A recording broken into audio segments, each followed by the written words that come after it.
Hey there and welcome back. Really hope everyone is having a great day. You did read the title, right? 5,000 euro banks are coming after your XRP. I found something interesting and want to talk to you about it. I want to make it public and give you the resources, but I also want to talk to you about something we don't talk about very often on this channel, but it's very important that we do right now. What happens after cryptocurrency prices rise for investors like you and me? What we do when we get the benefits that most of us think we'll get anyway. I'm going to talk about some of my personal goals and something I think everyone should look at in this video. Type an X in the comments if you'd like to talk about both Ripple and XRP. Press the like button and let's begin. This new development caught my attention right away because of what it means. Today there was a story about how XRP can now be directly used with over 5,000 European banks, thanks to a proof of concept that shows how blockchain can be used to settle euros in real time. You can use the Interledger protocol and the XRPL to connect traditional regulated banking rails straight to digital asset liquidity, and not just any settlement method. That's a very strong connection. There is one thing that you can learn from the people who run the banking lines and the payment systems in Europe. The machinery is being set up for growth. The lines are being made ready for real use. They are planning to connect the standard banking system with digital sources of liquidity in a way that only a few assets can do. XRP is one of those assets. Check out the XRP Millionaire Blueprint to learn how the top 1% are setting their minds and the steps they're taking to become millionaires with XRP. It pieces the whole thing apart one step at a time. It's in the comment below that has been pinned. Let's get back to it. The piece also talked about SEPA, or the Single Euro Payments Area. This is a group of 36 areas of law that include 27 European Union countries, the UK, Norway, Switzerland, and a few small states. As of June 2025, more than 3,500 institutions are part of the SEPA credit transfer plan, and over 2,700 are part of the SCTINST network for instant payments.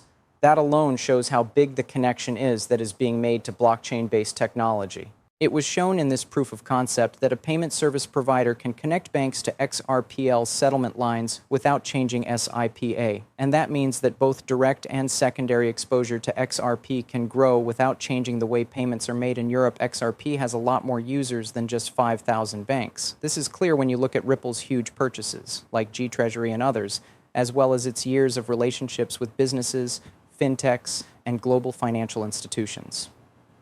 This is just one area, one route, or one layer of exposure. The global picture is much bigger, and this is where the next 300 words easily go. This is because while institutions are getting their rails ready, individual investors need to get their strategy ready. Not the plan for buying, but the plan for what happens after the price goes up. What comes next after the curve move? What comes after the move of money that many people think is coming? This is the part that not many people in this place talk about. It is, however, one of the most important parts of the whole trip. Let's go forward from here because everything is in order. It's clear that these big institutions are interested when they start showing it with real infrastructure connections, not just tweets or marketing hype. They don't put together facilities for things they aren't going to use. They don't put money into communication layers unless they plan to use them to move value. They also don't test fast settlement between banks and blockchain networks unless they're getting ready to move a lot of money. Christine Lagarde recently said that Europe is moving toward a unified digital euro framework and creating an integrated stablecoin framework. This makes the direction clear. Digital rails are going online. The rules for settlements are being changed. Message flows across borders, liquidity management, and FX routes are all being redesigned. And if you zoom out, everything points to the same result. Real value for money, real life use. There is real demand that doesn't come from individual gambling, but from large-scale business activities. But while this big picture keeps changing, buyers should start making plans for what will happen after the price breakout. There is a lot of talk about the moon moment, but not much about the time after that. This is the stage where wealth needs to be organized, kept safe, shared, and utilized in a planned manner. Hence the reason I wish to share some of my own plans with you, not to tell you what to do, but to show you how I'm thinking about the next part of the book. To begin, I've been very honest about this for a long time. I'm not going to sell my XRP. My plan is not based on selling things. It is based on making money. It's designed to make money without doing anything. It's based on turning the rising value of a core asset into steady cash flow that can be invested in things like real estate, income stocks, and physical metals that can help you get rich. Silver and gold are both things I like, but I think silver is especially undervalued and is set up well for the macro situation ahead. But the growth in the fund only comes from the yield, not from selling the principal. Besides making money, I have personal goals I want to work toward. someone who loves to talk about markets and macro cycles and who really enjoys breaking down changes in digital assets and helping others understand what's going on. This is the reason why these talks are important now. It's the middle of November, and things are speeding up. ISO standards are going live, ETFs are starting up, institutional rails are linking, digital euro structures are taking shape, and talks about US clarity are heating up. Everything is going as it should. Liquidity gets ready to move as understanding gets closer. Rails start to open as liquidity gets ready to move. And as the rails open, you have less time to think about your mental, financial, and strategic situation. And getting ready is easier when you have a clear idea of the big picture. There will be digital regulatory frameworks in place in Europe, Asia, the Middle East, and the US when banks align with the XRPL and institutions move from research to infrastructure stages. There will also be real-time settlement demonstrations. And you know that once all of those pieces are in place, value starts to flow through the pipes that have already been laid. The next big thing you need to know to fully understand why institutions are aligning their lines now instead of later is how liquidity migration actually works. It takes work to make liquidity appear. It doesn't suddenly turn into an asset. It goes where the tracks are ready, where the cost cuts can be seen, and where the rules are almost set. Banks don't spend based on feelings. They're tools for carrying things. They move things along the most efficient way possible. You can tell something very important when you see infrastructure being built on top of XRPL and ILP. They are getting ready for a level of efficiency that old methods can't provide. And every time cash comes after efficiency, we're in the quiet stage right now, which is the stage of building that must happen before any big liquidity transition can happen. Moving global value to a network that's not ready is not possible. Institutional traffic can't go through streets that aren't linked. Banks and payment service providers are getting ready in stages. They test first, then integrate, then standardize, and finally grow. And Europe's proof of concept sites that are linked to XRPL are right in the middle of the merging and standardization phases. That's the situation you want to be in if you're someone who can guess what people will want in the future. The desire for liquidity is also not based on people buying things. Retail gambling causes prices to go up. Long-term pressure is caused by institutional settlement. It creates a steady level of action that doesn't change with the hype. One time is not enough for a bank to use an asset as a bridge. The process never ends. It turns into infrastructure. It becomes a normal part of how they do business. There is no other asset like XRP in this market because it is designed to meet the needs of high volume, high speed, cross-border value movement. It was made to be an asset in a deal. It's made to move value without any fuss. It was built to handle a lot of data so it can be used by large institutions. Another thing buyers should know is that institutions don't say where they stand before they do. They have never. They'll never do it. They don't say anything until after the fact. When big companies buy other companies, form partnerships, or connect their rail systems, that's generally not the beginning but the end of their positioning. People will have known about the infrastructure team's work for months or even years before they are told about it. This is why many people feel that the present situation is different, not because of all the hype, but because you can see the base layers coming live one by one, and rules and regulations play a huge part in this setting. It's not enough to just check a box for clarity. It's what opens the door to establishment volume. Banks can't work without rules and regulations. Pension funds don't put money into investments until they are sure they will be compliant. Companies don't change their cash management or treasury methods until the rules are written down, checked, and made consistent. Regulation is what makes it safe for all important players in the global financial system to take part. This is why clarity is more of a spark than a slow, steady impact. Everything that has been quietly built up in the background can start working almost as soon as clear rules are set. It's not that institutions start to form when things become clear. They have already built. They've already tried it. They've already set up. They just get the go-ahead to scale from clarity. When that switch flips, rails that couldn't be used before because of legal doubt can be used overnight. Corridors that already have liquidity routes set up can go live right away. Partnerships that were waiting for government approval can go straight from the pilot phase to production. And the institutions that got ready early and put money into infrastructure before it was needed are the ones that will gain the most and first. That's why time is so important. A lot of the time, investors think about price, but institutions think about how ready something is. And right now, that level of readiness is being reached in Europe, the Middle East, several Asian areas, and more US entities. The rails are up, the systems have been tried, they have added the ability to pay digitally. All they need is for the rules to match up, and the flow can start. It doesn't go backwards once it starts. Infrastructure choices affect many years or even decades. The bank's new norm is the rails that have been updated.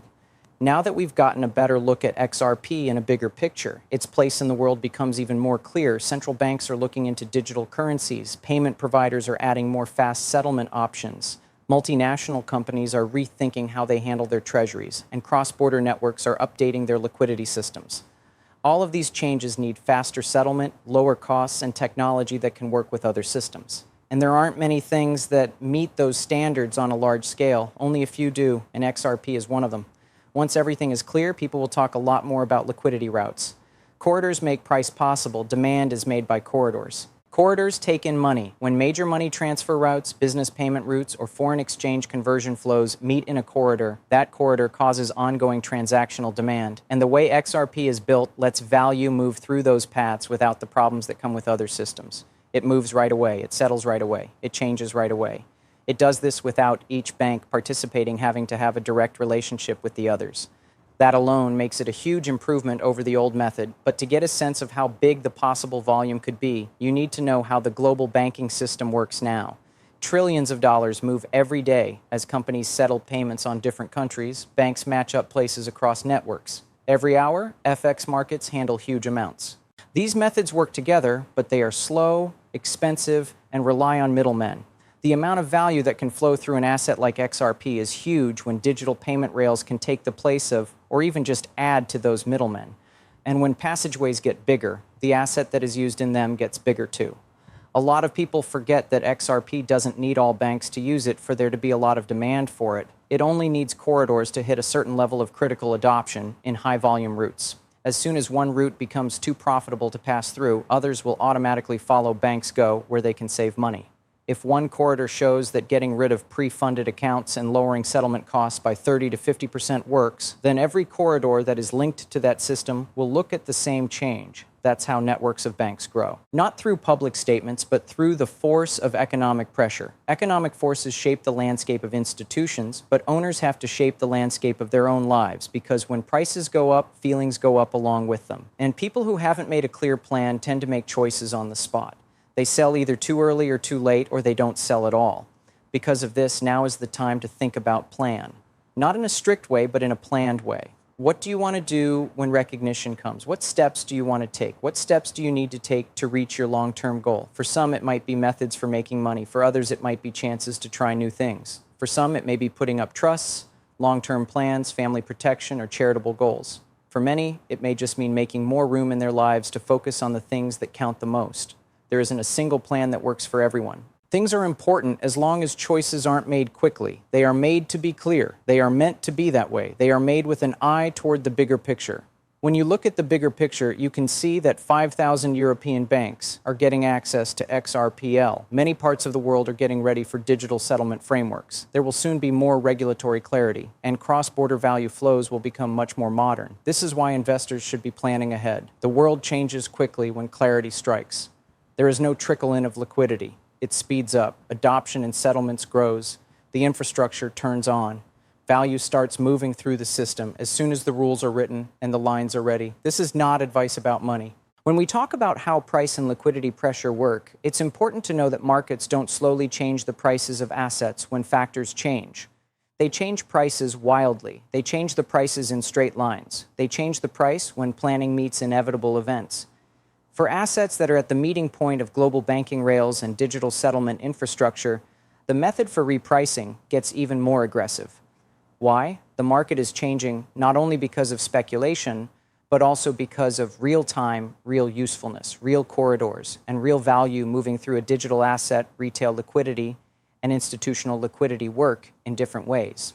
Retail liquidity is unstable, based on feelings, and changes all the time. Institutional liquidity is planned, measured, and organized to work well. Once these groups get clear rules from regulators, the amount of activity they bring to digital markets won't be just random buying. Structured allocation, hedging, bank repositioning, test flows, settlement flows, and corridor activation are some of the things that it does. These are not small amounts. These are numbers that are used by institutions and change the liquidity profile of any object they touch right away. This is the reason why many people say that the next few years will mark the change from speculative value to useful value. Long-term price stabilization and long-term price growth are both based on utility value. It's what turns an asset from a risky investment into the core of a financial network that works. When banks depend on an asset to move money, settle trades, or provide liquidity, that dependence turns into a structural force that forms and supports the asset's long-term path. That's what makes something popular during a news cycle and something popular for decades. One is short-term progress. The other is systemic desire that is built in. But utility-driven price discovery doesn't happen slowly or over time. It goes through stages, and each one brings a new wave of demand that changes how the market acts. The first step is to be clear. The door is opened by clear rules, clear frameworks, and clear institutions. Clarity cuts down on doubt, which is the biggest problem for institutional capital. People are more likely to participate when they know the rules and the way to get there. Just that surge can change the value of an object before it even starts to be useful. Next is activation of the passage. This is the first place where real transactional desire shows up. Cross-border rails are being turned on, liquidity corridors are going live, and pilot links are being used in production. In this stage, the first long-lasting waves of volume are made. It's not buying on speculation, it's something that needs to be done over and over again, every hour, every day, and every week. The system moves on to the scaling phase after the corridor initiation phase. Institutions spread use from a few targeted corridors to more areas, networks, and partners. The Treasury starts putting more amounts through the rails.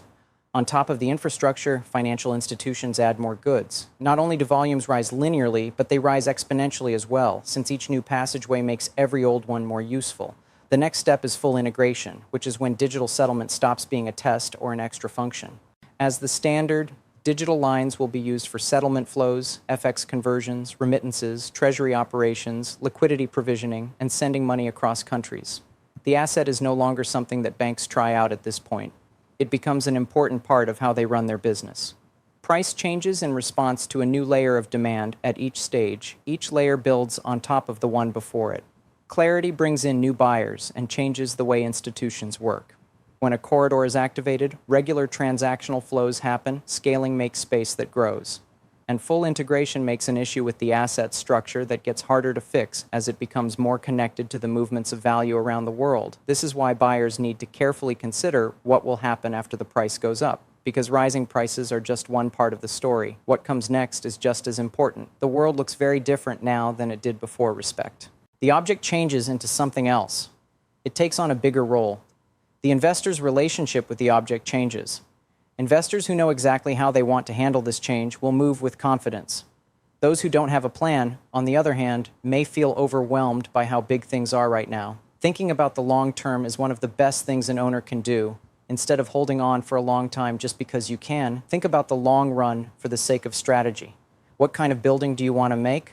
What type of money do you want coming in? What kinds of things would you like to own? How do you want to make a difference? This is more important than the daily changes in the market.